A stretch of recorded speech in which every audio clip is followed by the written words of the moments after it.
அதிரடிப்படை உங்க புரொடக்ஷன் இல்லையா? ஆமா. என்னோட பிரதர்ஸ செட்டில் பண்ணி மேரேஜ் பண்ணிக்கணும் நானும் செல்வன் சொல்லி, அ. அந்த படம் ஆரம்பிச்சுட்டோம். ஆ. அது அதிரடியா அடிபட்டுட்டோம்.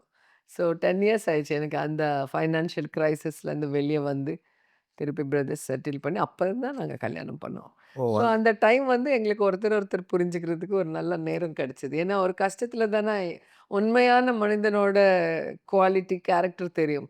ஸோ அப்போ கூட எனக்கு அவர் சப்போர்ட்டிவா இருந்து என் கூடவே என் பிரச்சனையெல்லாம் தாண்டி வர மாரி அவர் ஹெல்ப் பண்ணியிருக்காங்க. ஒரு டஃப் பேஸ்ல உங்க 2 பேருக்குள்ள இருந்த அண்டர்ஸ்டாண்டிங் உங்களுக்குள்ள ஒரு நல்ல இன்னமும் நெருக்கத்த ஆமா, உருவாக்கியிருக்குல்ல? கண்டிப்பா. ஸோ நீ ஏன்னா அந்த யார் லைஃப்ல இருந்தாலும், அந்த ஒரு நல்லா இருக்கும்போது எல்லாரும் நல்லா பேசுவாங்க, அன்பா இருப்பாங்க. ஆனா நமக்கு ஒரு கஷ்டம் வரும்போது, ஒரு கிரைசிஸ் வரும்போது தான் உண்மையானவங்க மட்டும் தான் நம்ம கூட இருப்பாங்க.